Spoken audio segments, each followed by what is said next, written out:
and they had her tablet, so nobody had to get killed.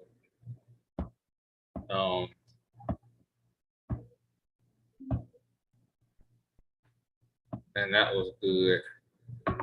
But then my mama hit me with the "you don't visit me," so I had to deal with that whole thing. I had to deal with that whole thing.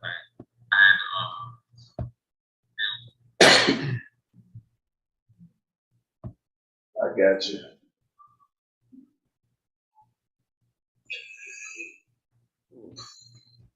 So, goodness gracious. Feel like we should probably touch on the tournament, the women's tournament. That girl with Angel Reese. Why people was in her mama DMs thinking it was her. Oh, wow. Yeah, she had to send out a little bulletin. Apparently, some of them requests got inappropriate.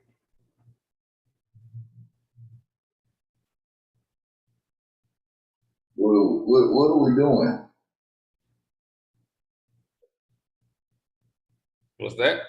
I said, like, what are they doing? I don't even know. Like, because when I first saw it, I thought it was a joke. And then I was like, nah, this for real. They really in this lady DMs.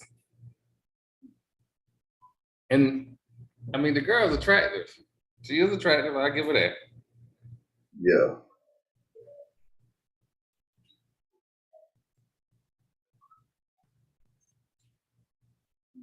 It's crazy.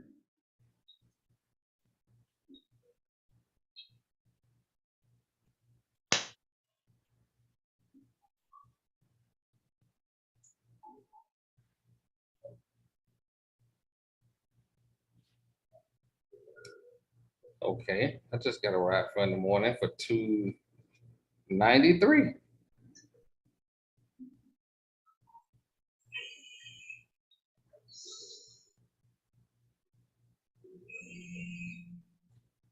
That is what's up.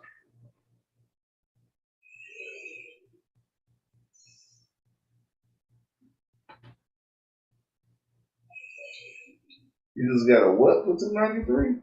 A ride from Brandon to West Palm Beach for $293.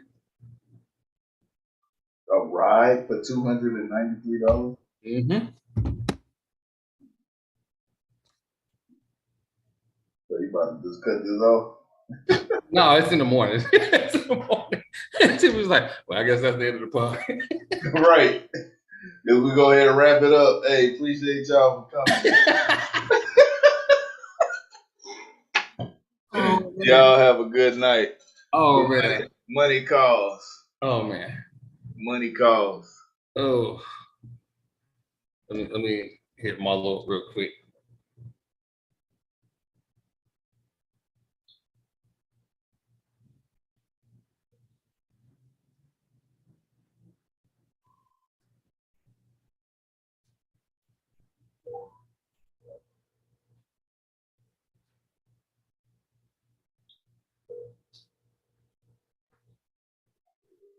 Your call has been full. All right.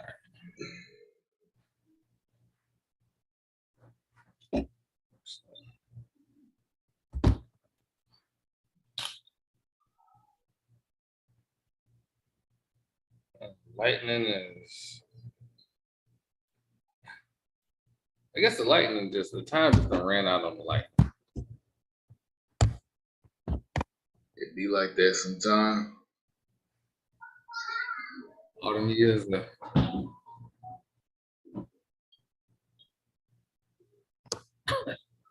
All them years. All right, I guess we'll go ahead and get it started. Oh, ladies and gentlemen, welcome to another edition of Gathering Old Men Podcast. Myself, Troy TP Marlowe should be joining us a little bit later. He is currently experiencing technical difficulties. I've been there. I had that issue tonight. TP, I know you say the Longhorns out of there. Yeah, we had a good run. You know what I'm saying? We had a good run. I mean, there was some people saying we weren't gonna make it past day 2, so we did better than your team. Shit. Yeah. At least Duke ain't in it. And we didn't get blown out. Like, it was close. We just couldn't close it out. Like, when you don't make shots in the last 3 minutes of the game, you know, winning becomes difficult.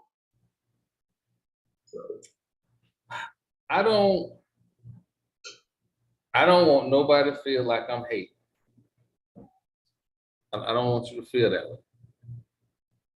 However, if you're a Miami Hurricane fan, I hope y'all lose by 60. sound like a hater. I hope the UConn Huskies cheerleaders get in the game. Not the cheerleaders. I hope y'all head coach be looking around for answers, and all he got is them same guys that keep messing up. Damn. I don't want them to win nothing. Now, I ain't want them to get this far. I was gonna ask you how you felt about it, because you know, I know what your reservations are for the Hurricanes. So And I guess it's only ironic that they beat us, you know, because I was just talking about how we beat them in football in the national championship, you know, back with Vince Young 12, 13 years ago. But it just kind of all resonated in that game, because I was like, if we lost to anybody, not beat Miami.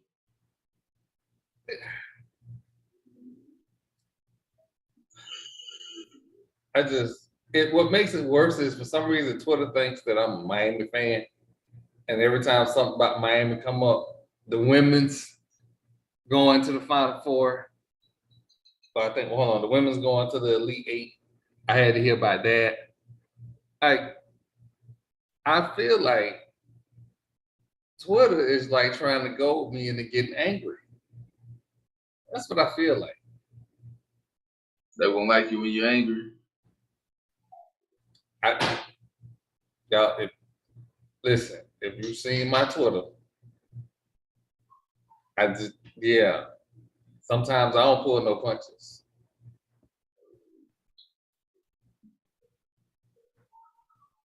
At all. And I mean, it happens. I mean, let them know how you really feel. I want them to stop sending me Miami stuff. Like I said last week, all I did was defend Miami against the racists. Mm-hmm. And my better nature was the only reason that I did that. But God's still working on me. And I still don't care if he blow that school away and it ain't nothing there but a dust bowl. I don't need to see nothing about Miami. I could care less if they ballerinas in the arts program twisted her ankle. I don't care. I don't. They're not a state school. They just Miami. I will say though, I appreciate what they did with the NIL deals for the basketball players. I can appreciate that because, hey, Florida State, we don't really have no real NIL deals for our players.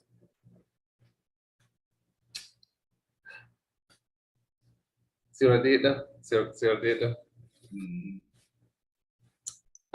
But it always goes back to the money. It's always the money.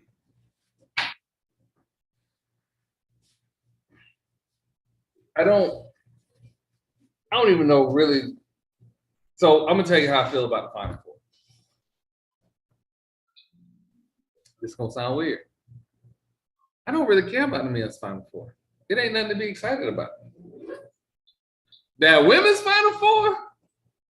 Oh man, listen. Dawn Staley. She might be the second coming of Pat Summitt.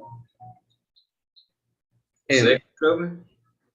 Gino Auriemma not making the Final Four? We got, I guess it ain't parity if South Carolina is right back where they left off, but still. Yeah.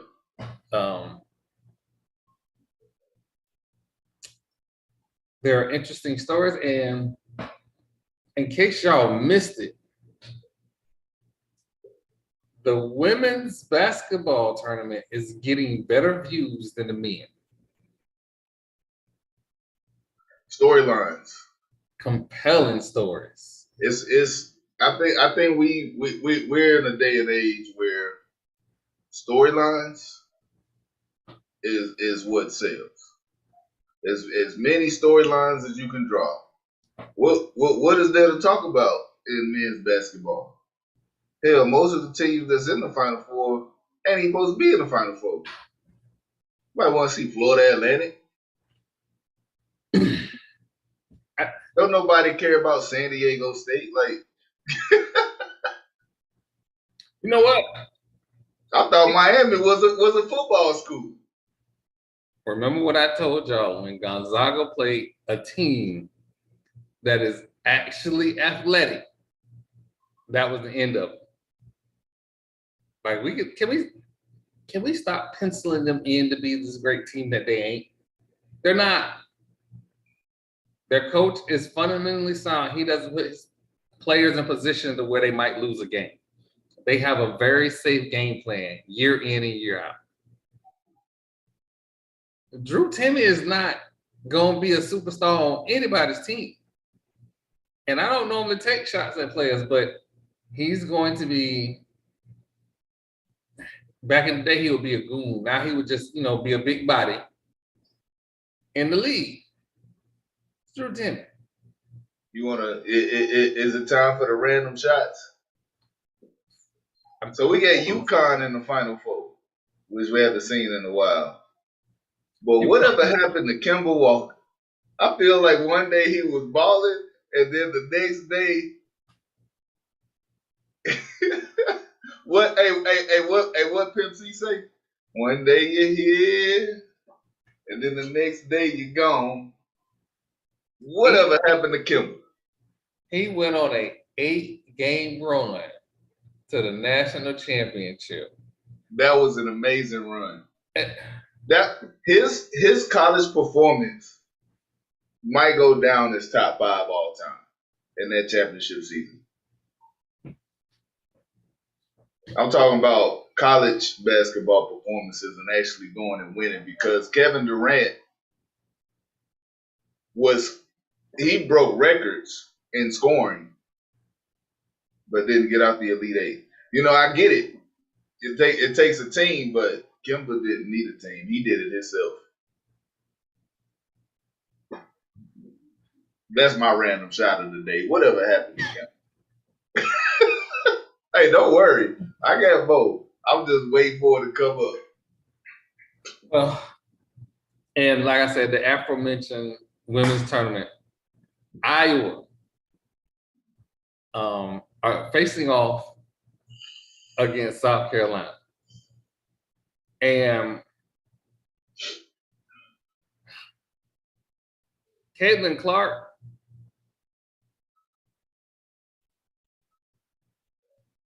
so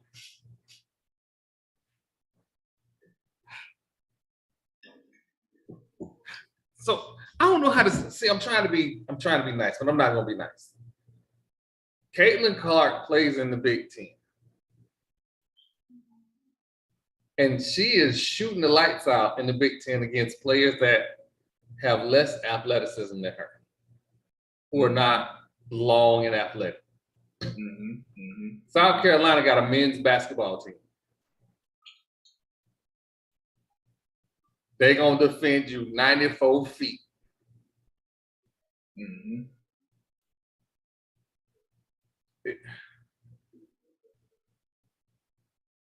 Caitlin Clark has wonderful numbers, but she ain't the player of the year.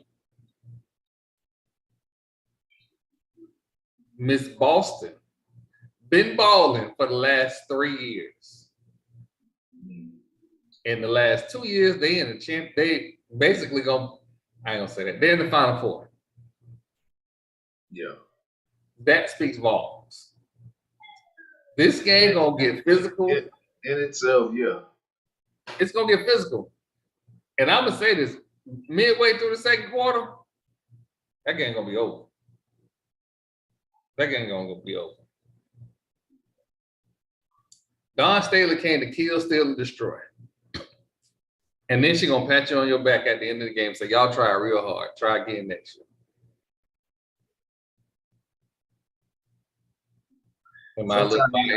Sometimes you gotta keep that energy with folks. Yeah. You know. You got to. So they gonna try you. They're gonna try you. And then they're gonna try to pick apart what you did to try to validate themselves or invalidate what you've done. My response to them is the same. Hey, better luck next year. Because at the end of the day, I'm here, you ain't. All I know is that everybody's expecting some wild shootout. No, if it's 30 to 15 and a half, do not be sharp. That's what defense do. And Dawn was a pit bull as a player. You think she had a pit bull as a coach? All right. It's gone. Now, my personal favorite, because I just love the storyline, LSU versus Virginia Tech. I don't know how Virginia Tech got here. I'm going to be real with you. I didn't see them coming. But they're here. They got a good record. They got a good, solid record. But LSU, those young ladies got young men jumping in. Angel, Mama DMs. Like, okay, y'all ain't got to do that. Y'all ain't got to get in that lady Mama DMs. Especially, she got to correct y'all and be like, this is not my daughter's account. Just now, if you know it's her mama's account and you still shooting your shot,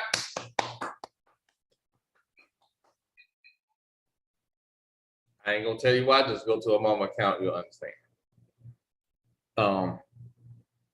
But this Vontae game, I ain't seen the mama account. I don't know. All right, enough said. Mama look like the original copy. Yeah, hey, you didn't even have to say that. I got you. hey, we here. Yeah, and like I said, I get it. I get it, y'all. I want to do your thing. Cool. I mean, I was young once, so I understand. But this women's Final Four is gonna be must see TV. Definitely must see TV. Man, if only the WNBA could work on these stories. You know what? That's a whole nother conversation. We'll get there one day. Because that's ultimately the biggest problem with the WNBA is their marketing. Their marketing is terrible. And I get it because they are actually owned by the NBA. So the NBA doesn't push them as much as they're going to push the NBA, the men's portion. Mm-hmm. So I get it. Just throwing it out there, for those who don't understand why you don't hear about it. That's part of the problem. Well, So we'll get to a couple things in the NBA. TP Kyrie said that he didn't expect to be fighting for a play-in position when he got traded. I bet Luka didn't either.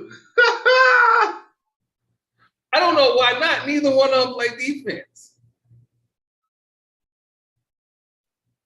Who plays defense in the backcourt? Nobody. I mean, This trade was about. there's no defense played. Nah, this trade was about we're gonna trade Kyrie.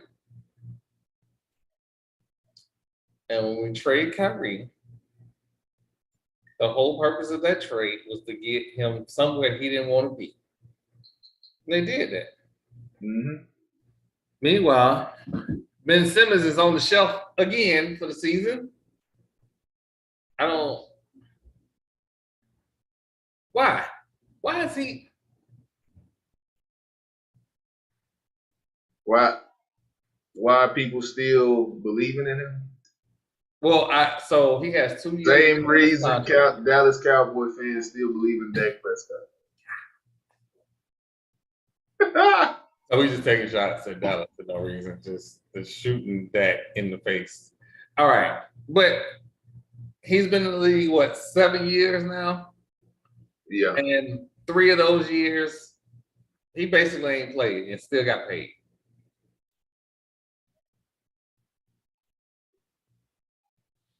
And you wonder why fans have a problem with the NBA. Maybe we just missing something. Maybe he was never gonna be that guy. I'm starting to feel like he realized he wasn't gonna be that guy, and was just like, I'm just gonna get this money and move on. Yeah, that's what I'm saying. You know, he made that realization that, hey, I might not be that guy. I might as well get paid where I'm at. Well, yeah. The Sacramento Kings are making the playoffs for the first time in 16 years. 16, TP. Since Pager and Mike Bibby. 16 years. And Vlade Divac, Chris Webber. That's the team that made the playoffs. This is getting insane. I feel like in any major sports where fans pay for season tickets, if you go more than 7 years without playoffs, you should lose your franchise. Damn. Lose the franchise? Because what are we doing? What's even the Rays? The Rays make the playoffs, and they owner don't even bother to spend money, and they ain't even trying to hide it. The Rays make the playoffs, so the Rays can make the playoffs. The Sacramento Kings is making the playoffs. You could have did that before. You had the talent. You just need to add some more pieces. Yeah, 7 years, no playoffs. Maybe not right at 7 years. In 7 years, they should give you a warning. Hey, get it together. After 7 years, yeah, we need to holler at you. You said, so 7 years is the grace period for the franchise. Yeah. But you got to take into account, what if that head coach you hired ain't him? You mean that sets you back. And then the next guy drafts somebody, turns out the person they drafted ain't that guy. Somebody get hurt. There's a lot of variables that you have to take into account. You know what? I will. Let's take some of those variables into account. And luck is a major role, because there's a lot of teams that have just been unlucky. You might have drafted that guy. Freak accident happened. So you thought thought you was picking the guy, but turns out the guy that got picked after was really the guy, and you picked Joe Schmo. So it's hard to build a winning franchise. Then you got to look at who you playing against. We're not. If I'm in a, yeah, we do. Because if I'm in a division with Steph Curry, I'm already expecting it's gonna be a rough season. If I'm in a division with Jokic, I know it's gonna be a rough season. Because these are teams that are established, right? While you're trying to build an established team, you're trying to navigate playing against teams that are already established, dynasties that have already been brewing, and you trying to stick your feet in the water. But when you're trying to build a winning franchise, it ain't just one thing that can be pointed at as saying this is why this team wins. All right. So I hear what you're saying. But in a world where the Arizona Cardinals and New York Jets exist, I'm going to examine a couple of things. The Arizona Cardinals, you hired a coach who had a losing record in college. Strike one.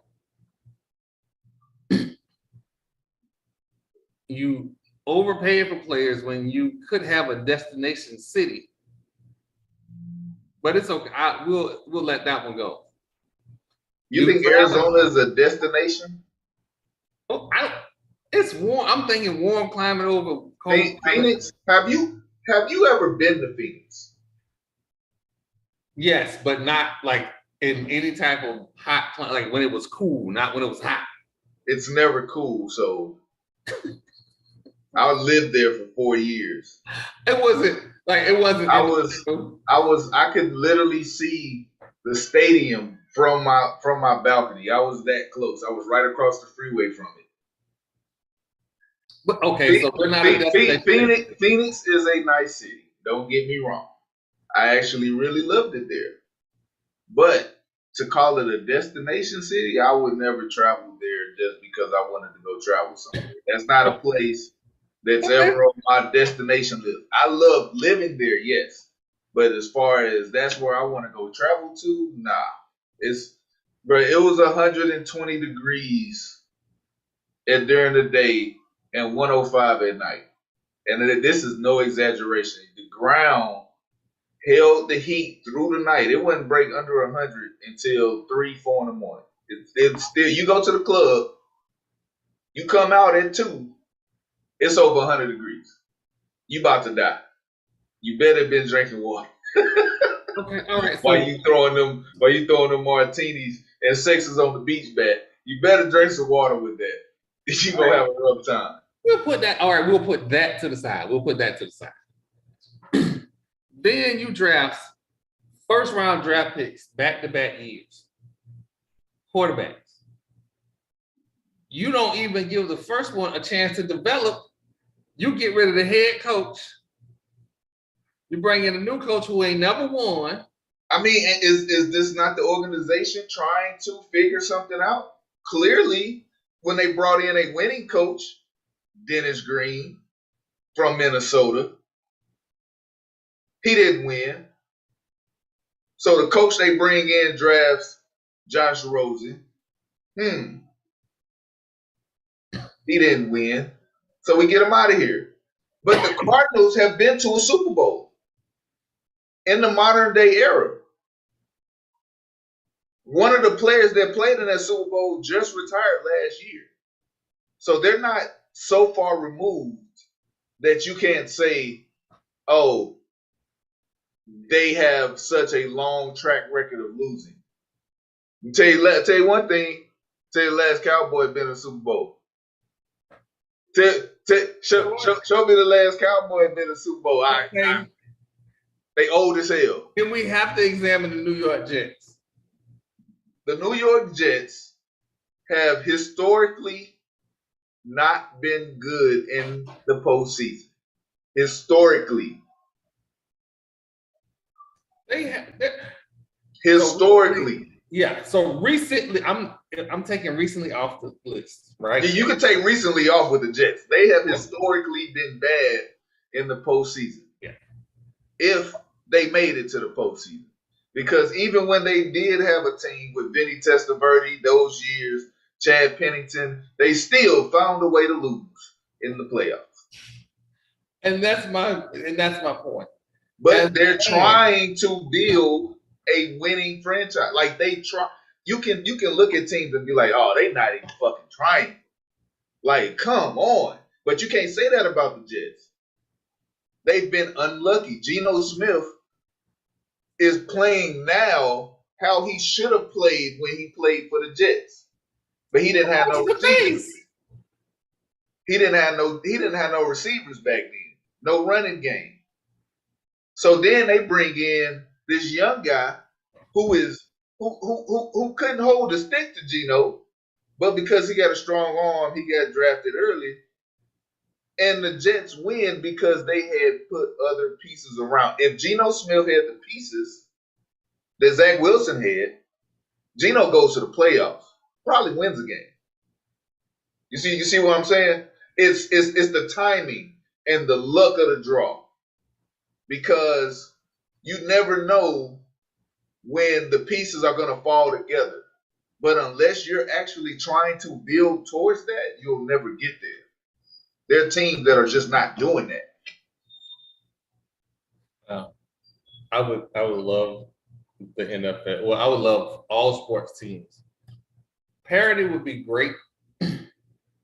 Some teams just aren't going to do much other than look good on paper. Dallas Cowboys. It's going to be like that. Historically. Buccaneers. They're just going to look good on paper. Buccaneers won a Super Bowl. Can't use them. They won a Super Bowl in the last 5 years. You can't use the Buccaneers. Try again. Try to give me the Chargers. You can. I'll give you the Chargers. Don't say Buccaneers. Give me the Chargers. It's looking good on paper, but ain't produced. The Chargers every year. And I'm not even talking about today's Chargers. I'm talking about Phillip Rivers Chargers.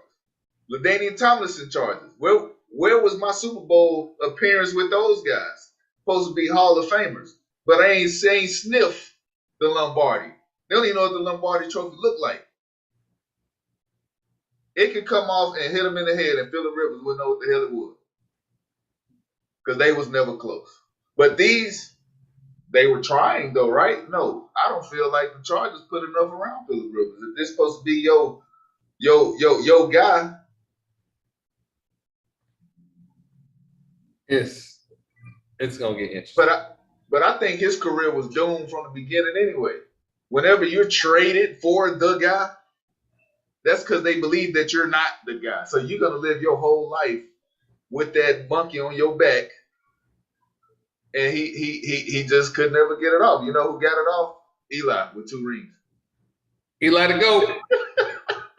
You see what I'm saying? That was the whole and that takes us back to the Ryan Leaf Peyton Manning. Oh damn. There's something consistent. The Chargers, yeah. Wow. Speaking of NFL TP, Florida quarterback Anthony Richardson impressed NFL executives on his pro day. He's been impressive since the college football season ended. Not since it was going on, but keep going. Dear NFL fans, riddle me this. When was the last Gator quarterback to win the Super Bowl? I'll wait, and I might even hold my breath. Don't do that. Your kids still need you. Because they're never gonna find an answer. You know what Anthony Richardson is? He's a less talented Cam Newton. Yeah. Yep. I said it. At me. The less talented Cam Newton. But not just to take shots at. But Cam Newton was a Florida quarterback. Yeah. By the way. Yeah. He just, he didn't win a Super Bowl either. He got out of there before that Florida Gator tainted him and ruined his career. That's what happened. They was. I know. They was praying. They was having prayer circles with Tim Tebow back in those days. He He took a little detour to Blinn Community College in Texas, and then went over to Auburn, and then beat Florida. If you have a head coach that looked at Cam Newton and looked at Tim Tebow and said, you know what, I think Tim Tebow is a better quarterback. That's my guy. And then you gave him an NFL head coaching job in Jacksonville. Y'all need to come holler at me before y'all make these decisions.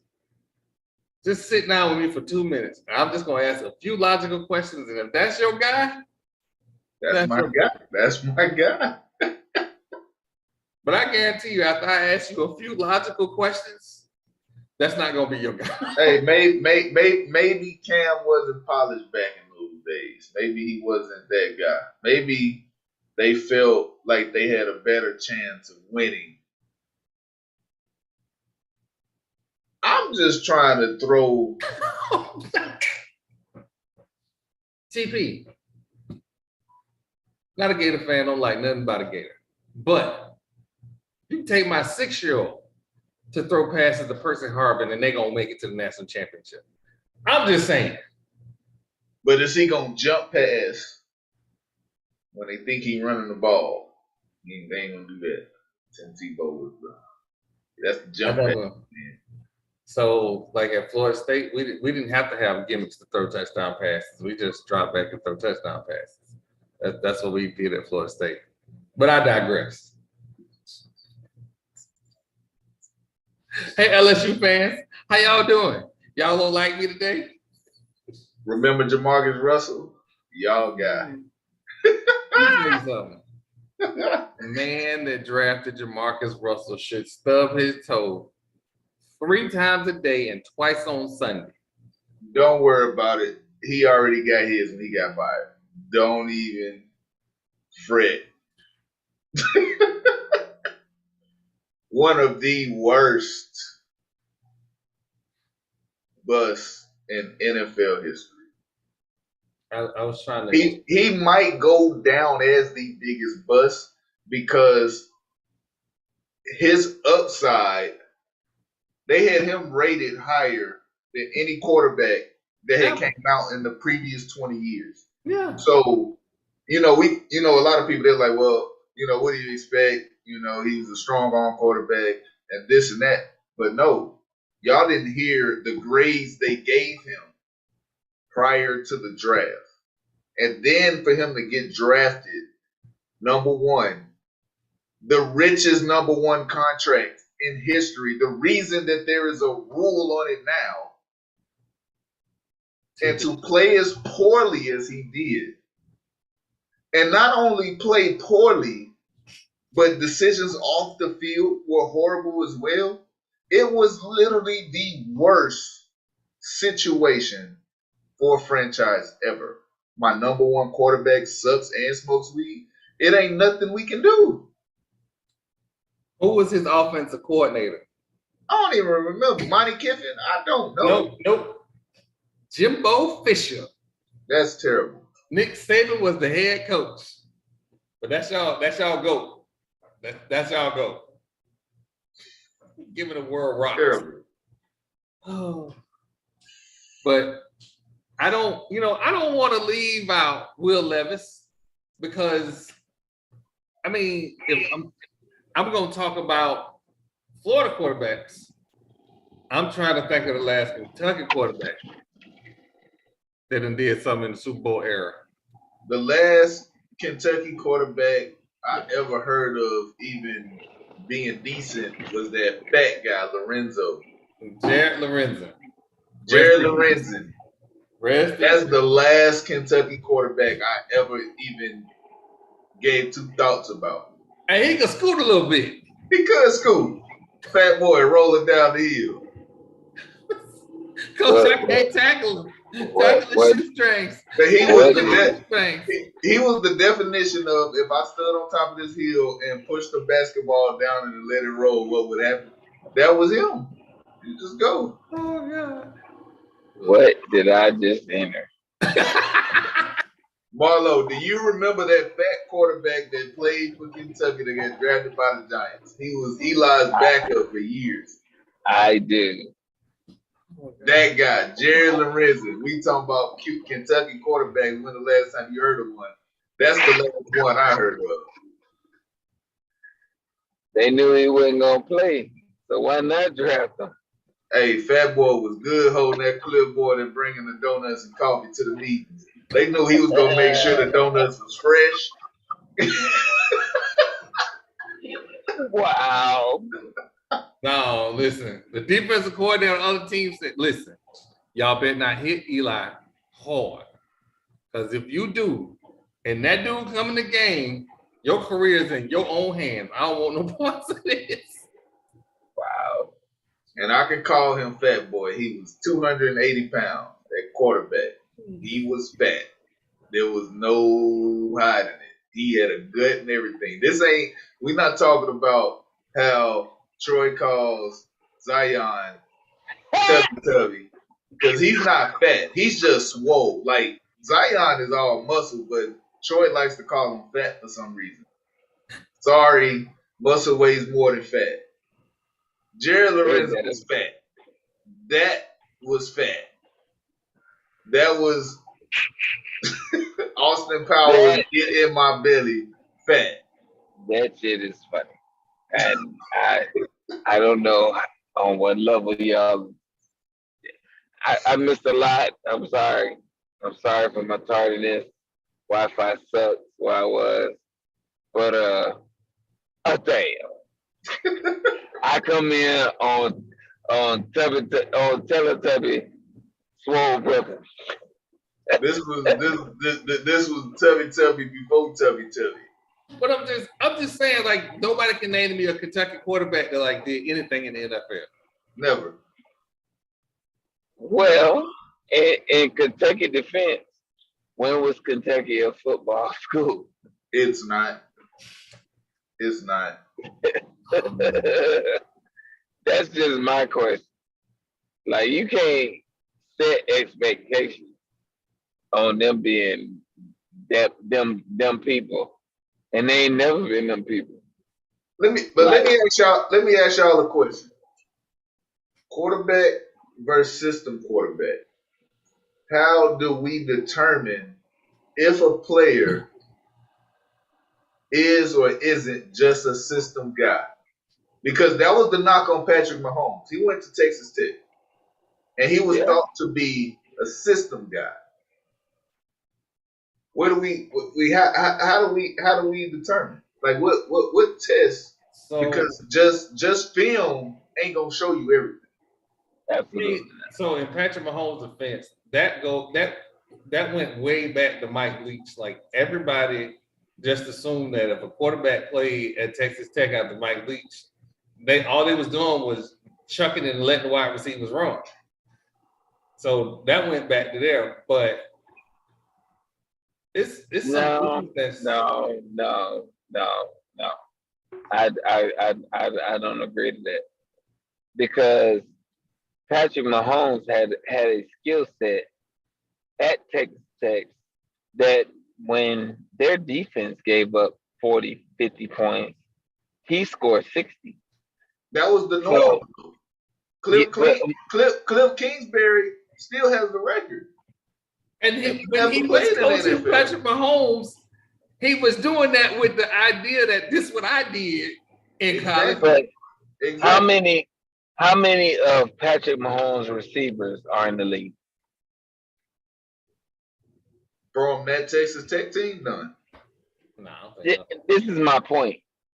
This dude did all of that with guys that could not play on the next level. But that's not easily differentiated between other conferences, because the Big 12 don't play defense. And Texas Tech had been doing that for years prior to Pat Mahomes with receivers that wasn't going pro. Yeah. The only notable receiver you're gonna give me in the last 25 years from Texas Tech is Crabtree. But my whole point, That's it. but That's it. my entire point is, it still was Patrick Mahomes. Yeah, but we didn't know that was gonna be Patrick Mahomes. That's why he got passed up on in the draft. I don't know what NFL teams look for. I mean, Mitch Trubisky got picked before Patrick. Yeah, Mitch Trubisky was one. So that's what that's what I'm saying. How do we start evaluating between a system guy? Because I'm telling you right now, they said Patrick Mahomes was a system guy. Yeah, exactly. They said it. His stock dropped him. Now he is the new GOAT of the NFL.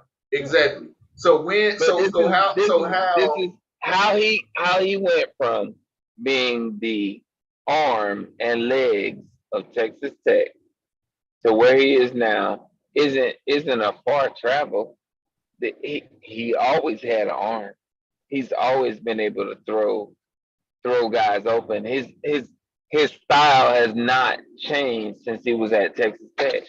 But what people try to realize or try to put in some kind of box is what this dude was before he got to the NFL. He was way more. He was never a system quarterback. A system quarterback could only play with other system players. If they had other system players, they'd be in the league. On schools like Texas Tech, all those quarterbacks are looked at as system guys until they prove otherwise. Like you're guilty till proven innocent in the court of law here in the United States. It's the same thing. You're a system guy until you show us you're not a system guy. You are 100% correct. Because if you look at Purdy in the system he came from, did anybody think that he would be the quarterback that he is? Nobody took him seriously because he played in the league. He didn't play defense. If Purdy would have played in the ACC, he'd have probably been a first-round draft pick. Mm-hmm. But my point exactly. But the knock on him, he was the last pick of the draft. Mm-hmm. Mr. Irrelevant. To being undefeated when he's healthy. You can't make that kind of stuff up. And to TP's point, undefeated in the NFL, in the NFC. You know what? I'm gonna say this, and I don't care who don't like it. Joe Burrow is a system quarterback, and I can say that because he had competition at Ohio State that he could not beat, so he went to LSU. Mm-hmm. And he not going to LSU, we would not know who Joe Burrow is. Probably. So if he's a system guy, right? What does he have to do to show you he's not a system guy? Because he's already made it to a Super Bowl. And just winning a Super Bowl won't prove anything if he's still in the same system. So what takes a person out of being a system guy and to being that guy? Because that's what, because we can still look at Patrick Mahomes and say, oh, he's a system guy because Andy Reid's offense is proven with anybody he's had at quarterback. We can say that until Tyreek was gone and he won a Super Bowl. Not Donovan McNabb. Donovan McNabb went to 4 straight NFC championship games under Andy. Mm-hmm. Yeah, but he couldn't get it done. He got to the Super Bowl and ran into Tom Brady. Bad luck. Sorry for you. Couldn't get it done. I mean, you had to go. You had the best offensive coach in the NFL and the best defensive coach in NFL history. All right, I'm gonna take the best defensive coach in NFL history with the best quarterback in NFL history. I'm gonna take that over whatever Andy Reid brought to the table. I don't even care about. I don't give a shit about Donovan McNabb being a quarterback or not. I don't care if it was Peyton Manning, Eli, all wrapped in one person. I disagree. Had that been Peyton Manning, you don't think the outcome would have been different? Tom Brady. Tom Brady is the reason Peyton Manning only got 2 rings. I'm just saying. And Eli is the reason why he got his brother back. Yeah, he had to go in there and he get a little revenge for his brother because I think both times he played the Patriots, they had knocked out Peyton in the playoffs because Archie was sitting there hoping for a brother, hoping to see both his sons in the Super Bowl, but Tom said, "Nah, not this year." And this is important because Richard Sherman went on his system corner. He's a system corner. Absolutely. That people love this. We gonna beat this system to death. Beat the system to death. He got Rondé Barber to the Hall of Fame. Rondé Barber, system my cornerback. God. Yeah, no, we about to hit all the system guys because I'm opening up the debate. How do we start taking people out of the box that we put them in and appreciate them for what they are or what they've done? I did not think Rondé Barber was a system quarterback.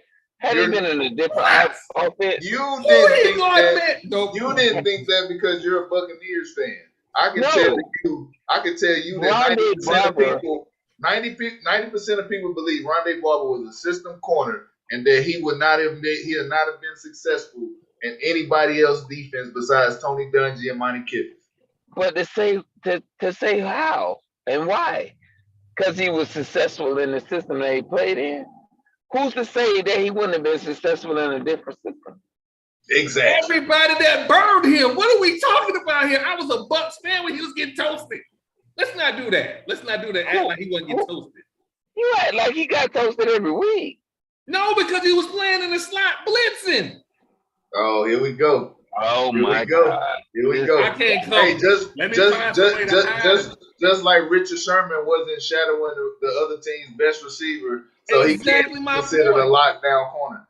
Do you understand how much I hate? Stop it. Look, a football player, when you go to practice, and the coach asks you, what do you play?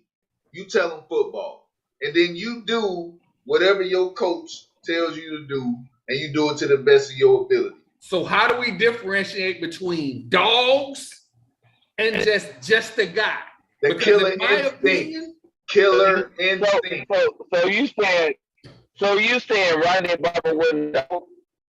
I'm saying Barber was this much above just a guy. Rondé Barber was a dog. No. He had that killer instinct. Are you saying Rondé Barber wasn't a dog? We need to get this on fucking. Rondé Barber was this much above just a guy. Oh my gosh. Rondé was a dog. Are you saying he was doing his job to the best of his ability with a killer instinct?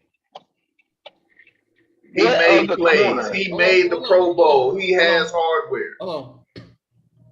Here are your options. One of them got to go. Primetime, Champ Bailey. That's not fair. I'm not done. Darrelle Revis. Not fair. Not done. Darrelle Revis, Rondé Barber. One of them got to go. One of those things are not like the other. You know why? Because those other guys can go man to man anywhere on the field. But that's not what we're talking about. We're not talking about. We never said who's the best. He's a system guy. Because there's been other corners that played in the NFL that we can put in the top tier list, like Richard Sherman. And you didn't even mention Darryl Green, who covered everybody. I didn't because I didn't want to put too many in the list because then he would definitely not have too many in the list. You think Champ Bailey is above or Darrelle Revis is above Darryl Green? No. So what the fuck are you talking about? Why wouldn't he be first? I gotta say Champ Bailey is number 2 behind only Dion. What? Champ Bailey is number 2 only behind Dion. You gotta be shitting me. Champ Bailey you're younger. Locked this side of the field down so bad, quarterback didn't even look and Darryl Green didn't? Darryl Green had what we call makeup speed because he ran. Darryl Green. Nobody threw to Darryl Green's side. Darryl Green would leave people open so he could come back and catch the pick. which is amazing. It's amazing. I'm not taking nothing away from them because I definitely love the Redskins back in the day. Pound for Love the pound. Hogs. But Darryl Green is number 2, pound for pound. Champ Bailey's number 2. I'm sorry. I got it. And Champ was definitely more physical than Deion and Darryl Green. Coming up in the run game as well as locking down his side of the field. Nobody threw at Champ Bailey. What? Who threw at Darryl Green? Nobody tried Champ Bailey. You don't throw in the NFL threw at Darryl Green. Oh, they tried him. And what was the result? I mean, it usually wasn't that good. It wasn't that good. You know what? But getting back to my point. My point was Richard Sherman has the induction of Rondé Barber into the Hall of Fame guarantees Richard Sherman is inducted into the Hall of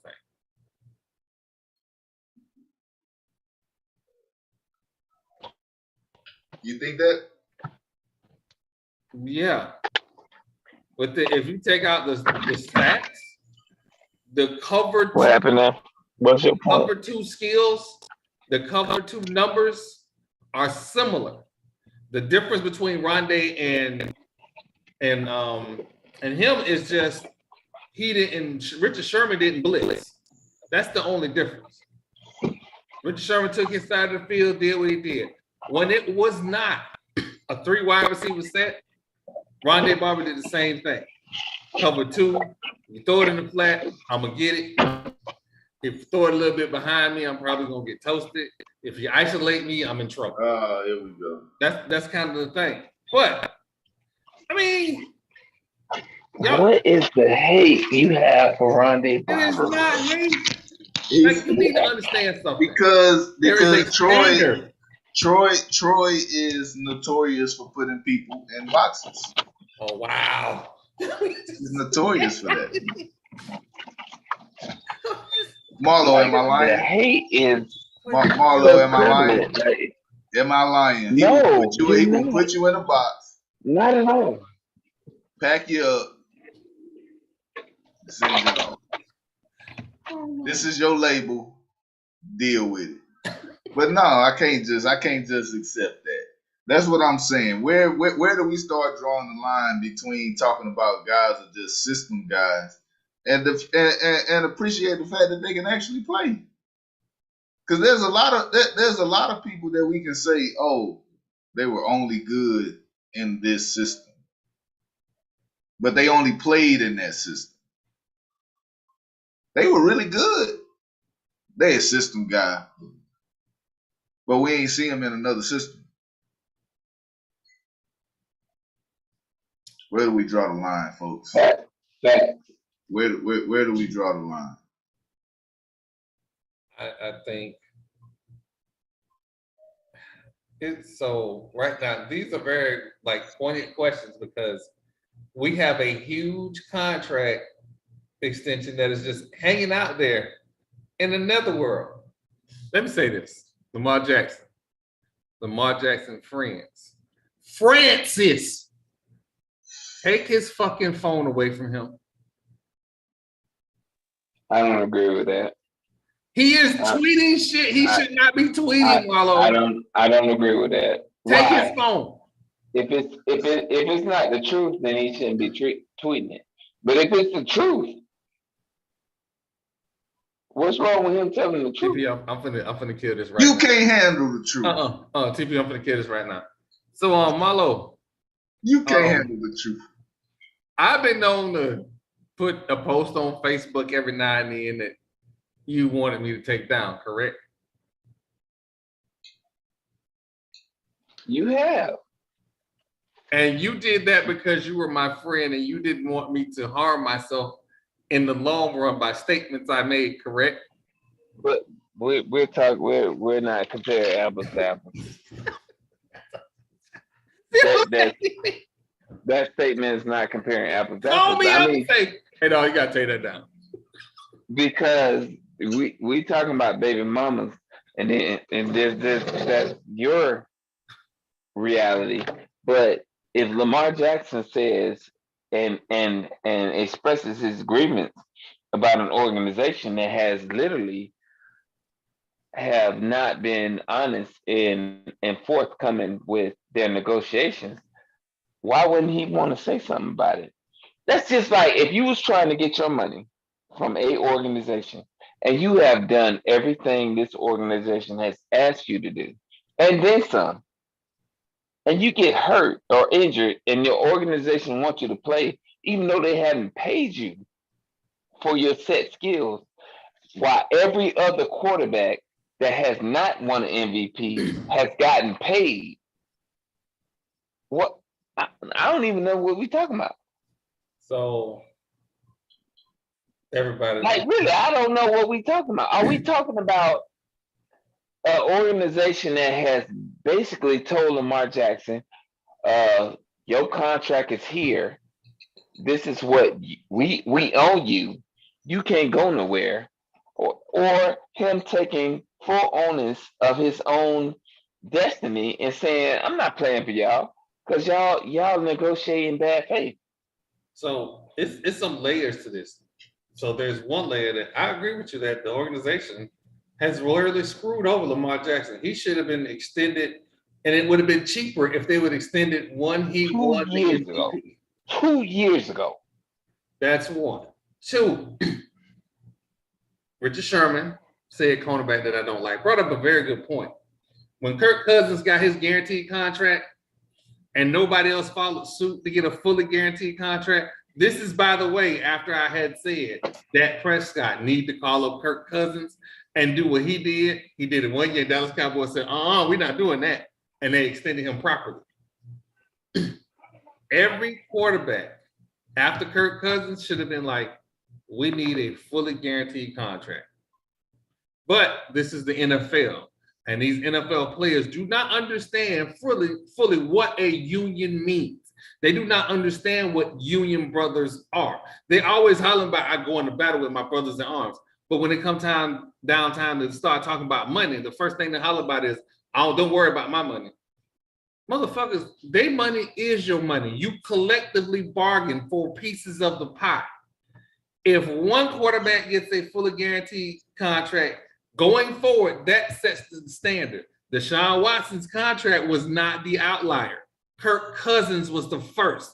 Deshaun Watson's was the necessary evolution in guaranteed contracts. Joe Burrow should demand a guaranteed contract. Jalen Hurts. It should be that way. Why are we in 2023 when the NHL has fully guaranteed contracts? NBA has fully guaranteed contracts. Major League Baseball has double fully guaranteed contracts. The NFL is still holding the line. And I don't want to hear that stuff about, well, if we fully guarantee a contract, we got to put that money in escrow. So y'all are USFL now. Y'all can't make payroll? Is that what you're saying? Because that's what it sounds like. Because USFL was doing that, signing people to contracts that they couldn't pay. If you can't pay the contract and you out here bidding on franchises for $6 billion, I don't want to hear that. I don't know who y'all think y'all fooling. My problem with your complete argument is that you're validating my point. Lamar Jackson is not wrong in what he's doing. Like you think that he's not supposed to hold the Baltimore Ravens' feet to the fire? No, but he's a brand. He's a business man. He can't sully his He absolutely is. trading shots. But who's to say how he's running his business is right or wrong in his eyes? If I know my value, and this is just for anybody who's listening, anybody who has had to negotiate a contract, anybody who has to negotiate anything as far as money is concerned, if you know your value, are you going to accept less of what you feel your value is? Or no, we won't go. No, I'm not asking you to do that. But I'm also not Absolutely asking are. you to negotiate your saying Lamar contract like Jackson Marlo and should- Big Red. You ain't got to hang people over balconies. How is it? The Baltimore Ravens have come out and said some dishonest things about their negotiating. They're negotiating with Lamar Jackson. They're dishonest in their front face of negotiating with this man. I can't believe. So why wouldn't he have the platform to come out? Like if he was Kirk Cousins.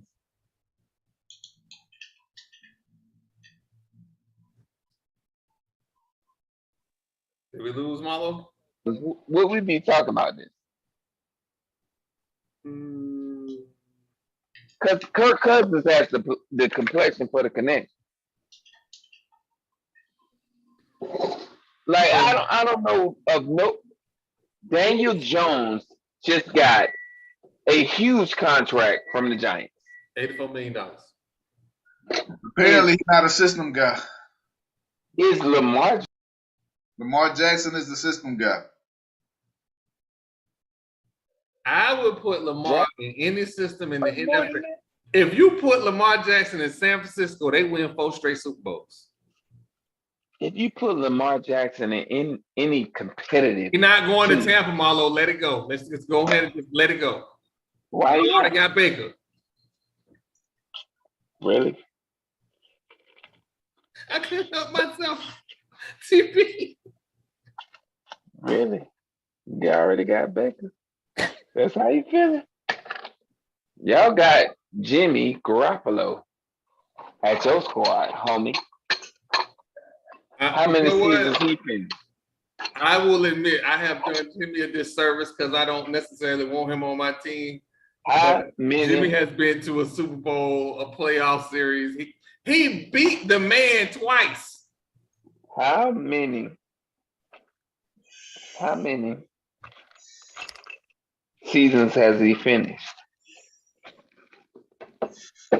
And you up here talking about my quarterback. If he in my stable, bring him on. Welcome. Get it in. Do what you do. But here's the thing on Lamar, and I hit the major key points last week.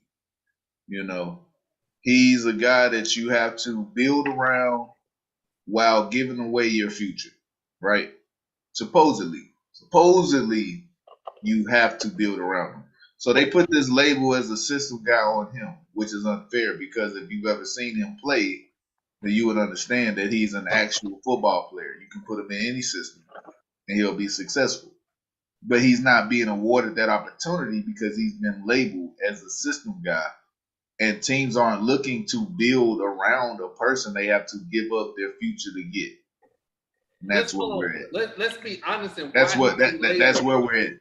He's being labeled as a system quarterback because the team that drafted him put him in the box. And TP say, I put people in the box. They put him in a box. No, they did nothing to develop him as a football player. I don't agree. I feel like his passing has greatly improved from his rookie season. They gave him opportunities to throw the ball down the field. They drafted Rashad Bateman as a deep threat to help him in the passing game. They drafted Marquise Brown. No. They drafted Mark Andrews. I'm not saying that. What I'm saying is that they put so much emphasis on this complex running game that their complexity in their passing game did not match. It 100%. No, it didn't. I would agree with that. But that's just the team trying to use their quarterback to the best of his talents. Use all of his talents. But I don't think that's all of his talents, though. I don't think it's all of his talents either. When I see Lamar Jackson pass, I see a arm like Michael Vick. He's more accurate than Michael Vick. It is more accurate. It is more accurate than Michael Vick, but the effortlessness that he throws the ball down the field. You talk about that flick of the wrist, that Aaron Rodgers flick of the wrist, bro. Yeah, that is. You can't coach, teach, and then when you can get outside of the pocket and anything can happen, that dimension of the game in itself is worth the price of tea in China. I don't want my team running my quarterback on quarterback counters. What the fuck are the running backs for? You don't need me running no quarterback counter. But he can do that. And that's using all of his talents. Now, we can turn him into a passer, right? You're eliminating a part of his game that's lethal. I just keep having these Cam Newton flashes. You like the other old heads stuck in 1995 where we just No. Because I was a huge Randall Cunningham fan. With our white quarterback and just throw the ball. Oh, hell no. No. I was a Randall Cunningham fan until I realized that Randall Cunningham didn't have a quarterback coach the entire time he was in Philly. He did. It was the same thing they're asking Lamar to do on third down. Go make us a play. That's the problem. Let's be fair. I could have thrown for 4,000 yards with Randy Moss and Chris Carter. I'm talking about when he was in Philly. Stop. He didn't do nothing in Philly. He didn't. You know, I get what you're saying.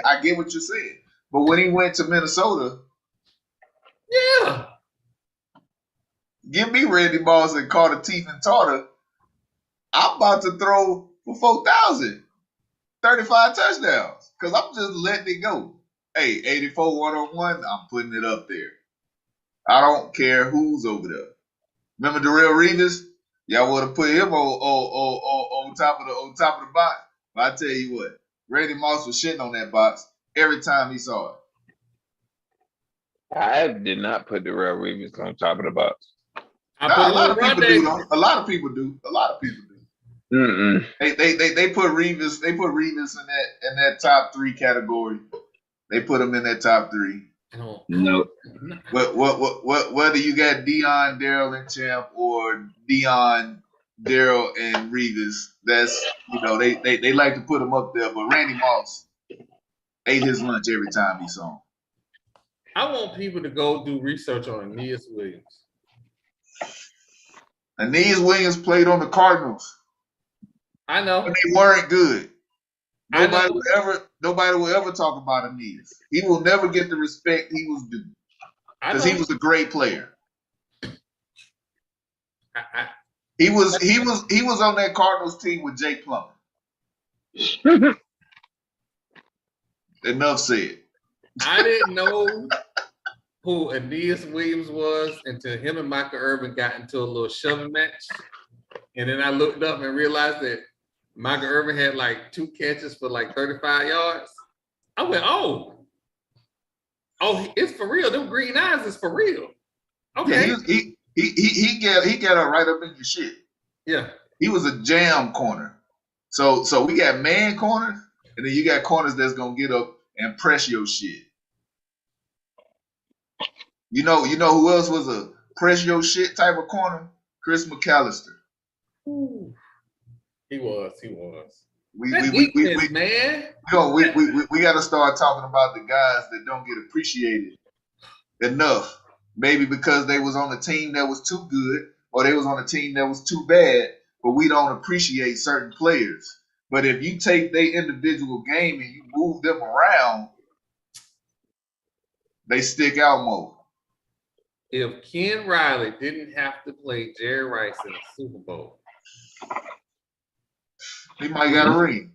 We would be having different conversations. I'm sorry, in 2 Super Bowls, we would be still having a Hall of different Famer. conversations.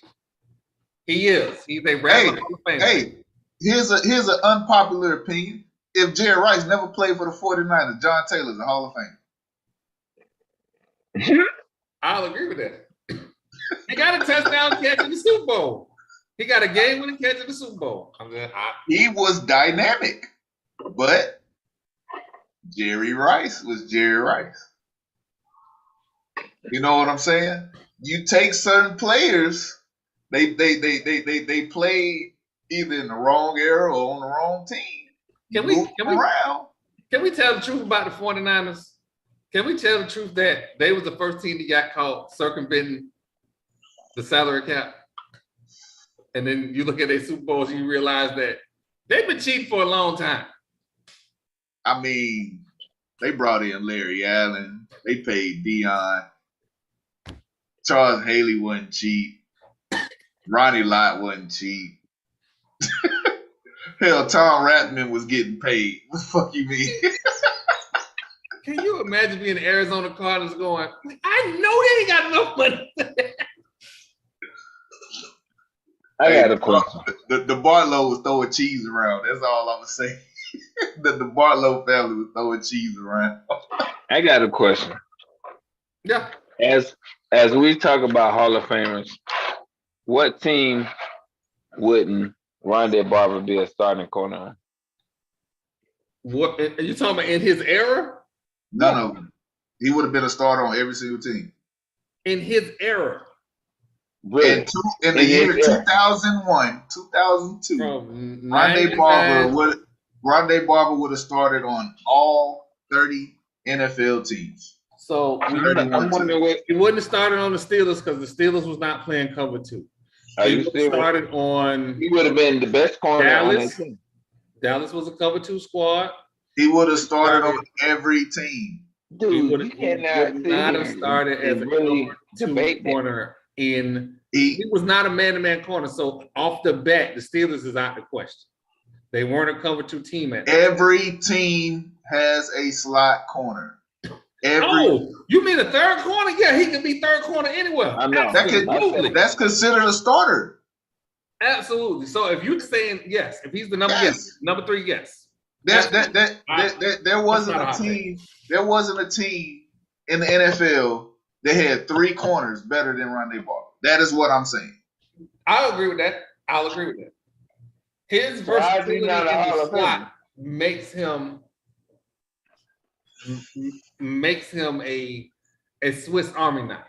I don't know if Marlo, I get what you're saying. I don't know if that necessarily puts him in Hall of Fame status because he was better than the 3rd worst corner on every team. I don't know if that's saying, oh, he's a Hall of Famer, but I'm saying he would have started on every team. He was good. He was very good. That's all I'm saying. That's my point. You play in the league for that many years. We need to touch on real quick the NBA Hall of Fame. Dwayne Wade made it in. As he should have. He took a 48-year-old Shaq to the finals and won.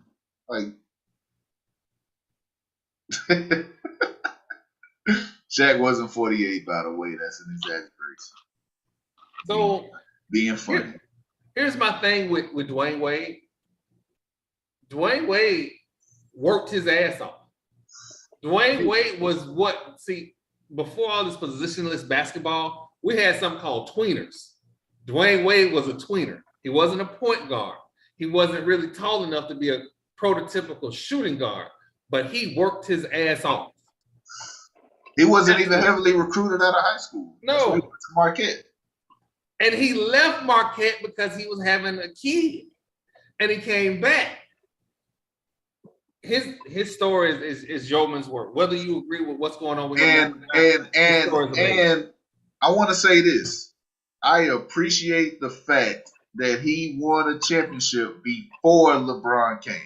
Because if all of his championships was wrapped up with LeBron, that's what he would have been labeled as, a role player for LeBron. But he won it with an old-ass Shaq and nobody else. There was nobody else on that Heat team. I mean, it was Haslam. We had a young Udonis Haslam. You right. He just retired, by the way. No, they had Tubby on that squad. They had Walker. They had Walker on the squad. Antoine? Yeah, they had Antoine. He started to get to his Tubby years then. We're not doing Antoine Walker, man. He sat in the corner and shot threes. No, don't give me Antoine. He shot less than 40%. He couldn't move no more. But he shot less than 40%. He wasn't. Did they have Steve Smith on that squad? Look, there was nobody There was nobody else. When the Heat drafted him, they didn't even know if he was going to be the starting point guard because they had Rayford Austin. I'm going to ask a question. How many years did Dwayne Wade play in the league? 16, 15, something like that. How many years was he an All-Star?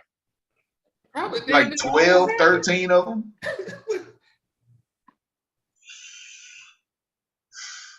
If he ain't a first ballot Hall of Famer, I don't know what is. Because he won his championship before LeBron got there. So you can't say, oh, he's not a leader of a team because he did that. 12 years. He did that. Played in with some of the Miami Heat teams that he played for.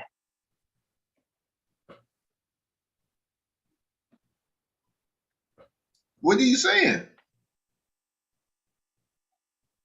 How is it a question that he's an All-Star? Oh, no. Hall of There's no Famer? question. There's no question that he's a Hall of Famer. No, there was no question. There was No no question. If you're an NBA All-Star for 12 years, Yeah. I thought But I that's was what saying, the question all was. I was saying was I appreciate that because I wouldn't want that to be thrown into the narrative because people like to do that. That's why Chris Bosh ain't gonna be in the Hall of Fame because he's wrapped up with only winning his championship with LeBron. Yeah. So even though he had went to he made the All-Star team every year. He had been in the league up until joining the Heat. But we're gonna bypass that because he only won a championship with LeBron. That's what I'm saying. So other got two with people on LeBron.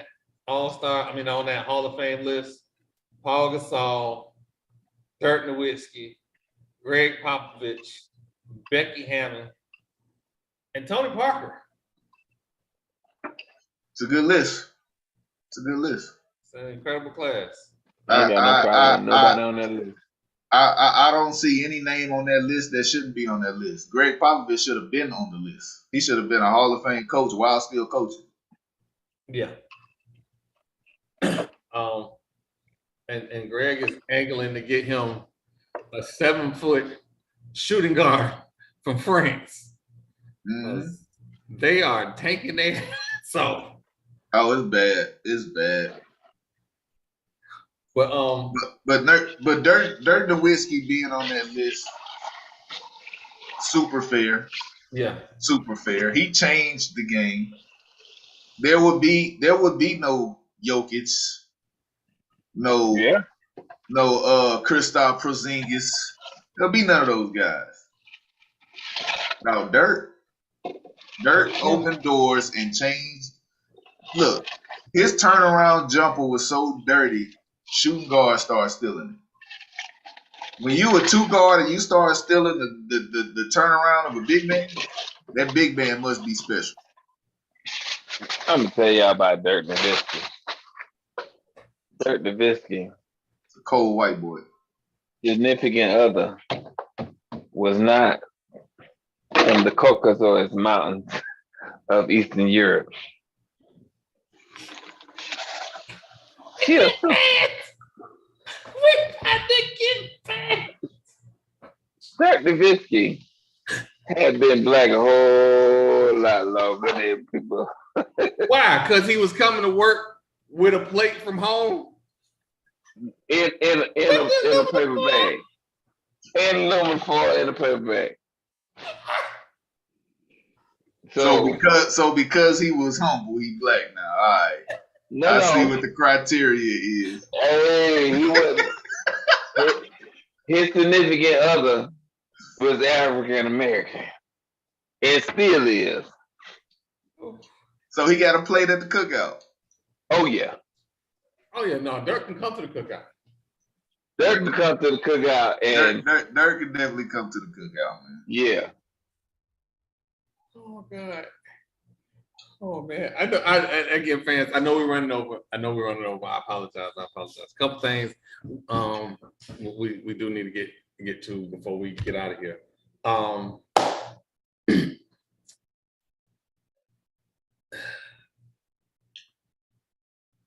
We talked about Lamar and his Twitter fans, but being a fan of Petty, I gotta give him credit. Because as Harbaugh was about to talk about Lamar tweeted 2 seconds before he was about to talk about Lamar and said that he requested a trade. The level of Petty to sit in front of your TV and wait, or have somebody in the building and wait to make sure the right reporter got it at the exact right time to throw your coach off balance and make him answer questions about your tweet. I too aspire to be that petty when I tweet. When are you not? Like that's the question I ask. When are you not that petty, sir? I feel attacked. You should feel vindicated. Vindicated, yes, that was the word I was thinking. You resemble all of that. That is the word I was thinking in my head. Thank you, Marlo. Thank you, Marlo. Does anybody follow you on Twitter? Like Facebook? Vindicated. The word. That's the word of the day. You should have a Lamar Jackson jersey on right now. Because that's you. It will look good in black and silver.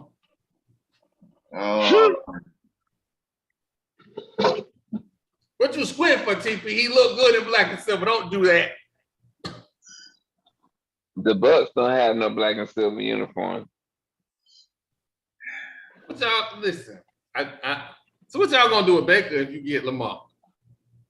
He'll be a backup, duh. But I thought Trash was your guy. TP, remember him telling us Trash was the guy? Trash was his guy. He is our guy. How Trash? If we get Lamar Jackson, a league MVP who should have won the league MVP 2 years in a row, why would I still say Trask is our guy? You know what? Lamar Jackson probably would do good in the Raiders offense. Thank you. He probably would. First of all, running back, 3 wide receivers. We ain't gonna do that. Lamar Jackson would be good in the Colts offense. Lamar Jackson would be good in Cleveland offense. Lamar Jackson. Ain't nobody good in the Colts offense. That offense ain't been good since Peyton left, and that was a long time ago. Lamar Jackson is that dynamic. Andrew Luck was good, but he was getting literally beat the fuck up. Because he couldn't move like Lamar Jackson. He had to get literally beat up every game to win. Andrew Luck was the reason the Colts won any games. Mm-hmm. And he put his body on the line every time he stepped out there. Because that offense was not good. He retired in his prime. Yeah, he did. He was smart. He realized that to continue to put his health on the line, he's shortening his lifespan playing for the Colts. Like, and I'm not even trying to be funny. He was literally he was taking years off his life playing for the Colts. And this is, and the messed up part about it is, and we talked earlier about teams like not trying to win or not putting pieces in place. They were trying to draft offensive linemen, and it just was not working out. No, it wasn't. It wasn't. They were doing a horrible job. The last good offensive lineman they had drafted prior to Quentin Nelson was Jeff Saturday. Yeah. And Quentin Nelson ain't a pass blocking left guard. That is a run blocking guy. So that didn't help Andrew Luck at all. So TP, we're gonna have to gang up on Marlo a little bit because he the only HBCU person here, so he gonna have to take this flag. And I'm saying this out of love and respect. So FAMU fans, this is really not about FAMU. It's really about what's going on with the SWAC. So to catch everybody up, and next week I promise to bring Yard Talk, the young lady Yard Talk who runs the Yard Talk Twitter account. Promise to bring her on next week. I just didn't have enough time this week to get everything set up, but I'll bring her on next week. So catch everybody up.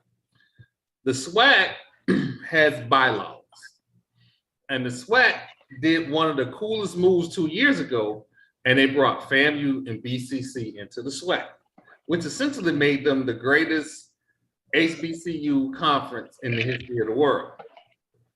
That being said, I was always under the impression that when it came to media rights, the conference negotiate media rights deals, like the SEC, ACC, Big Ten, Pac-12. They negotiate their media rights. They might not be good, but they negotiate them. ACC is complaining that they $30 million behind everybody else, and they got to do something. Just so y'all know, and y'all heard it here several times, Florida State is leaving the ACC. That being said, I'll move on. The SWAC attorneys, for some reason, when they made their bylaws, did not include the right to negotiate media rights only at the conference level. So what is happening is that Grambling and FAMU, who have the biggest brands in the conference, have negotiated or began negotiating media rights deals. It is going to create a class of haves and have-nots, and that usually doesn't work as Texas A&M. Here we go, falling back into the same trap that we've always put ourselves in. And I'm talking about black folks. United we stand, divided we fall. This is just another example. If the SWAC wanted the teams to be united, then it should be a united deal, not top-sided where two teams are being broadcasted and the rest aren't. That's not how that system is supposed to work. If you want to bring spotlights onto all of the schools that's within this conference, then you have to market all those schools. Or we're going to continue to be put in the same trap as being divided, because this looks divided. It's a conference within a conference. The two teams at the top, and then the rest of the guys. I was letting everybody talk. Go ahead, Marlo. Go ahead. That's my take on it. I disagree, and I disagree on this point. When Texas went out and got the Texas Network, they didn't give a shit who was in their conference. Texas went out and got the Longhorn Network, and they did what the Longhorns wanted to do. And now they're part of the SEC, and they still have their own network. They didn't talk to the SEC about it. It ain't through osmosis go into the SEC. Texas has their own network, and they do what they want to do on their own network. They broadcast their own stuff. In the HBCU school goes out in similar fashion. Like FAMU, if the SWAC was even, if the schools in the SWAC all played on the same playing field, I understand that. But if you have laid the groundwork to be able to go out and attract these kind of contracts from other people, like all these other schools can, there's nowhere written that they can't. But if FAMU does, we're seen as trying to set ourselves apart. Not putting it on them.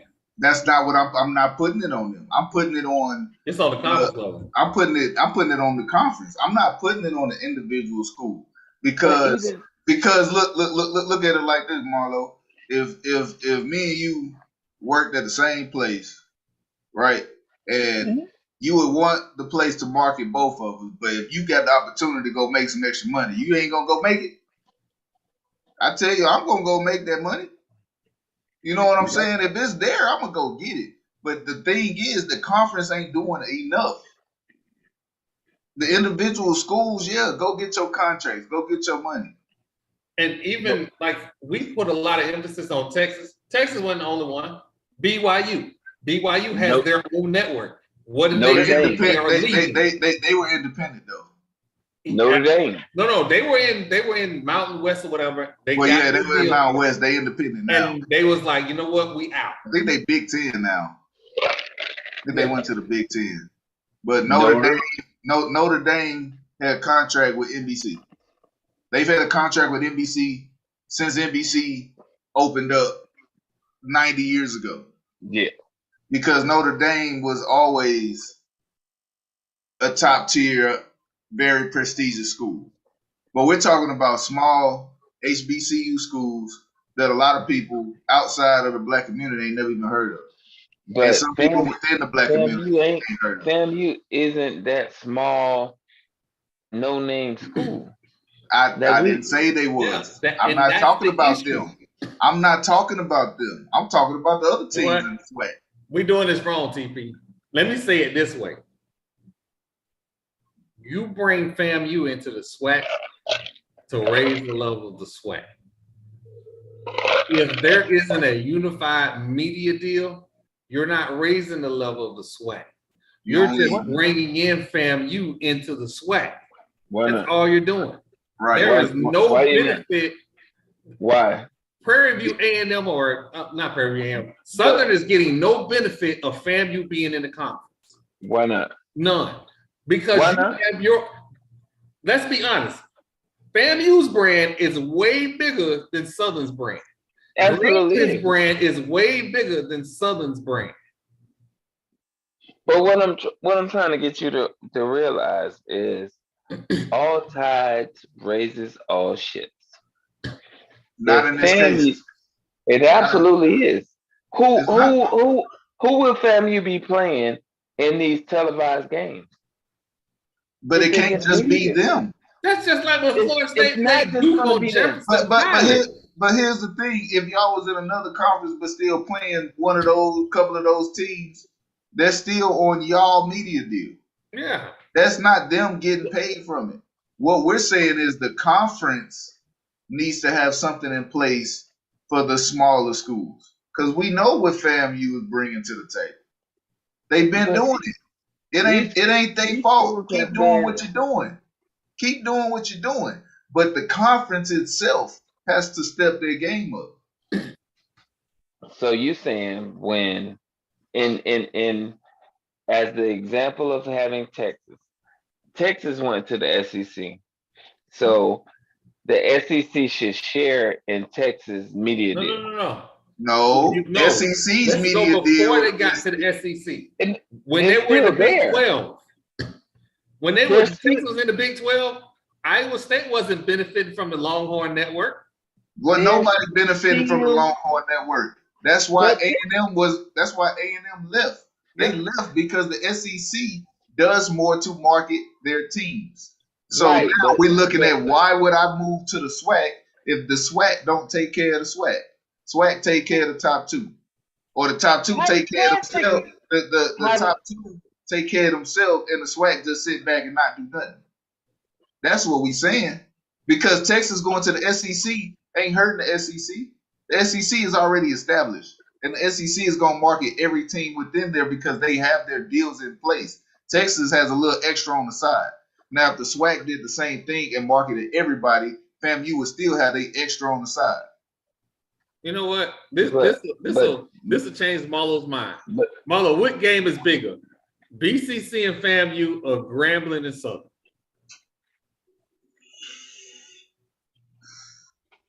It depends on what side of the country you're from. We talk about down in the South, in the dirty.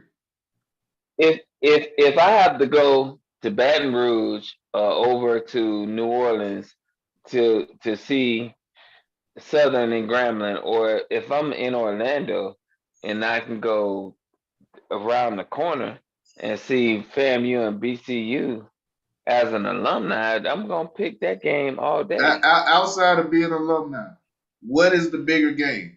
I think Bethune-Cookman and FAMU. You want to know why It probably has bigger playoff implications, but the bigger game is always Grambling Southern. That's But the here's classic. the thing, TP, that people don't know. The biggest moneymaker is the FAMU BCC game, Of course BCU it game, is. because of the mouse. By the way, Ron DeSantis, hold that L. Hold that L, Ron. But that's why it's the bigger game. Grambling and Southern don't have a Disney to back them. They have NBC, but that's what I don't think they're getting anything close to what FAMU's getting as far as revenue from No, they're not. Disney. That's what I'm saying. That's why it's the bigger game. Yeah, absolutely. So, But it ain't that's no, what I'm saying. but it ain't no knock on FAMU to say the SWAC needs to take care of the other teams. That's what No. I'm saying. It's not a knock on them. It's No, whack. and when FAMU was in the MEAC, FAMU was we did the yeoman's work of the MEAC. Yeah. Like it wasn't until recently that North Carolina A&T and they left the MEAC also. North Carolina Central, they Because left. there were MEAC teams being also. added to the MEAC that did nothing for the overall value for the MEAC. But my point is, Look at all these moving parts, Marlo, and then you start to realize that these HBCUs, they're not united. They're not looking at it as we have to band together. We got individual schools who don't do their part to help each other. You have the conferences. You have the conferences that's supposed to be the overall figurehead, and they do nothing. I agree. They do. Before Dion, there was an Orange Blossom Classic that FAMU and Jackson State played in. Not since the 70s. No, the Orange Blossom Classic for years was FAMU in Miami. Like it got to a point to where FAMU had to be its own draw. Like I get the SWAC. When we moved to the SWAC, it was all logistics. Yeah, Like, why would we go to Delaware, to Virginia, and we got schools state away that we can play on a regular basis, 2 states away that we can play on a regular basis, like logistically. It wasn't just logistics, Marlo. Hampton has no business being in the MEAC. Norfolk State has no business being in the MEAC. I can keep going. There are probably 6 schools that have no business being in the MEAC. You had to leave. You absolutely had to leave. And it should have been a lot sooner than now. I agree. But here we are in 2023, and the conferences still ain't doing jack shit. They let the individual schools do their thing. They take their little check from the school because you got to pay taxes. You might be getting their bread, but they gonna pay homage. They gonna pay homage. Oh, absolutely. And the SWAC are looking at it like, oh well, it'll cost us more money to try to market everybody else, so we just gonna keep taking what FAMU is throwing at us. And But that's not right though. I agree that the SWAC doesn't do not nearly enough. Like there's no rhyme or reason that the SWAC isn't on a D1 level right now. Like literally, there's no rhyme. It's not because of lack of fan support. It's not because of they don't know or haven't been shown the blueprint to compete on a different level. It's just that they haven't done it. They haven't done it. And it's crazy when you think about a sport that is 70% African American. The African American conferences are terrible. Think about that for a second. In my little ball, I see this in the future. There's going to be an HBCU super conference with FAMU, Jackson State, Grambling State, South Carolina State, North Carolina A&T, and believe it or not, Bethune-Cookman. That's the future. Those brands right there, and Howard. I'm sorry, Howard fans. Apparently, Bethune-Cookman got to update their facilities. And I agree, but Bethune-Cookman still has a brand. With all of that said, Ed Reed put them on blast. Brand. They got to upgrade their facilities, so they try to do anything. Yeah. I think you could have named a couple other schools before Bethune-Cookman. That's just personal, Marlon. That's just personal. That ain't personal. I think that's personal. I think Grambling would have been big on that list. He said Grambling. I said Grambling. I didn't say Hampton. I didn't say North State. Alabama. I think Alabama State would have been high on that list than Bethune-Cookman. They play football at Alabama State. They play football at Alabama. Put Alabama State or BCC. What about maybe Alabama A&M? I should have probably put up there. Alabama A&M. I should have put up there. I'm just saying. Man school. Wow. I didn't say A&M that. fans, Alabama A&M fans, please send all your hate to TP. Send it. Hey, make sure you send it after you win 5 games in the season, and not a day before. Yeah. Well, I ain't said, but wow, I ain't disagreeing. I mean, if you gonna put them up there, put them up there. I ain't scared of you motherfuckers. That made me turn into Bernie back real quick. All right. So, ladies and gentlemen, again, I want to thank y'all for hanging in there with us this week. We ran a little bit late. That's on me. I went to go see my mom in the nursing home. So again, I apologize about that. I'm gonna start off this week because last week I was feeling myself a little too much. I might be feeling myself this week, but we'll see. So for all that know, I live in Florida. And the biggest employer in the state of Florida is Disney. And a few years ago, Disney made some comments about a law that Ron DeSantis was trying to enact, the Don't Say Gay law. Wasn't a few years. And so the Florida legislature decided that they were going to take over what's called the Reedy Creek District, which is the district that controls Disney and the surrounding neighborhoods around that area, kind of between 2 different counties. Now, what's interesting about this district, and if you are a homeowner in the state of Florida, this district carries a $2 billion debt. So when it was discussed that the state was going to take over, who was going to pay this $2 billion debt? Well, the state came up with this ingenious idea that, you know what, we're not going to take Reedy Creek from you. We're just going to take your ability to manage it. So we're going to manage it with all of Ron's favorite friends. And Ron Dum Dum thought he had won. He signed a law and celebrated and said, there's a new sheriff in town. I shot the sheriff, but I did not shoot the deputy. Because see, when you go at the king, you better not miss. And what the Reedy Creek District did was, they took power away from themselves. The only thing that they could do was manage the roads, sewer, and water systems around Reedy Creek. Not only did they take their powers away, they put a time limit on their powers because in the state of Florida, when it comes to property, you can't have anything in perpetuity. But what you can have is you can have the length of the contract last the life of a living person plus 21 years.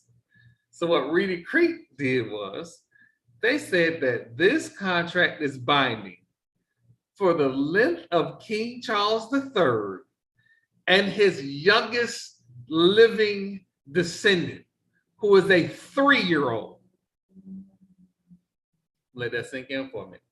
These royals, they don't die early. They live like 90 years. So let's say we give Charles another 20, 30 years, right? Plus 21. So for 50 years, Ron DeSantis and his cronies can't do nothing when it comes to Disney. And remember when he said they were even going to be able to dictate the content that comes out on Disney Plus? I wouldn't be shocked that the next time we looked at The Mandalorian, there was a gay Mandalorian. And I would celebrate it because it would be a fuck you to Ron DeSantis. So, Ron, dum, this bud's for you. That's all I got. I'm not saying nothing about what you just said. I'm just gonna keep it pushing. I like not being banned. How about that? We touched on it earlier. WNBA, not WNBA, women's college basketball, Final Four. Who you got? Who you taking? I'm still up in the air. I'm just gonna let it ride and just enjoy the show because, like I was saying before, hey, I appreciate women's basketball because it's a different light on the sport. And I promise you, if you ever challenge any of them, any D1 woman to a game of one-on-one, you probably get your dumb ass crossed. You probably get your dumb ass crossed. But go ahead. Keep thinking they can't hoop. But if you do enjoy, quality sports, check them out. My Longhorns lost to a football school. I'm not too happy about that. I didn't have the most faith that U of H would make it to the Final Four, but we still had a good run without our best player. But my Longhorns, we got to come back better. We can't be losing to football school. We lost to UConn, I wouldn't even been mad, but losing to Miami just hurts my soul. It just hits me deep, You ever had a itch you can't reach? That's what that feels like. Having a permanent itch I can't reach. That ain't gonna be reached until we win next year. But I don't really have a lot. We did go over. I appreciate everybody for listening to what we got to say. I hope I ain't hurt too many feelings tonight. But if I did, I'm gonna send you some building material so you can build yourself a bridge and get over.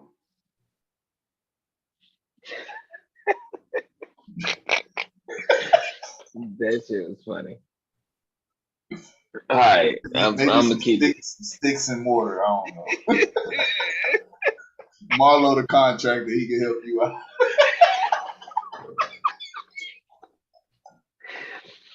I'm gonna keep it short and sweet. In Florida, I feel that my people are being singled out and attacked. If you haven't noticed, Florida has been in the spotlight for this cultural whitewashing that has been the governor has tried to implement with cronies. When you can't teach African American history in any of the Florida public schools, and they went so far as to give parents the latitude to challenge books that have been adopted and studied for over a quarter century in these schools. So my Bo is to these individuals that think it's a real good idea to try to restrict people from learning about their people. It never works. It has never worked in any society. It has never worked. It's a short term win for a long term loss. So if they want to continue down this road, go ahead. Go ahead and because this ain't back in the day when we had AOL dial up. Everything you need and want to know is at your fingertip. Everything. So I just want to bring people stay vigilant, stay aware of what's going on, stay involved. Don't just let these individuals dictate and tell you how, what, and where you can learn. They did that in Germany. They did that in the Dalits of India. They did this for thousands of years. It never works. So y'all stay up, stay vigilant, and please vote. If you not sure of the candidates, there's plenty of websites that y'all can get out and get information on, and just be a participant. Don't be a crash dummy. That's all I got to say. Well, I'm gonna end the podcast off like this. Dear God, I don't ask for much, but if you could get Miami to lose by 30, I would be cool for the rest of the month. My God, you did not bring the Heavenly Father into this. I don't want to have to look at nothing on Twitter talking about Miami won the national championship. Wow. I will go on a block fest for everybody that said something about Miami. Wow. I don't need this in my life. You don't understand when Florida State lost to Florida back in the day, I would not watch sports I for 3 tell days. you what, they beat UConn. I like their chances against Florida Atlantic or San Diego State. I like their chances. I'm sorry. It's just, I gotta be realistic. Where are all the criminals at that steal stuff? Steal all Miami shoes. Like, what y'all doing? Really? Wow, brother. The hate runs deep with that one, y'all. I hide no feelings. I wear my emotions on my sleeve. That ain't wearing them. That's like having glitter and sparkles. The hate is You know what, man? strong. We're about to get out. Yep, we are about to get out. We're about to get out because this is going. I know. Yep, no, we're gonna get out. Thank you, ladies and gentlemen, for watching. Y'all have a good night.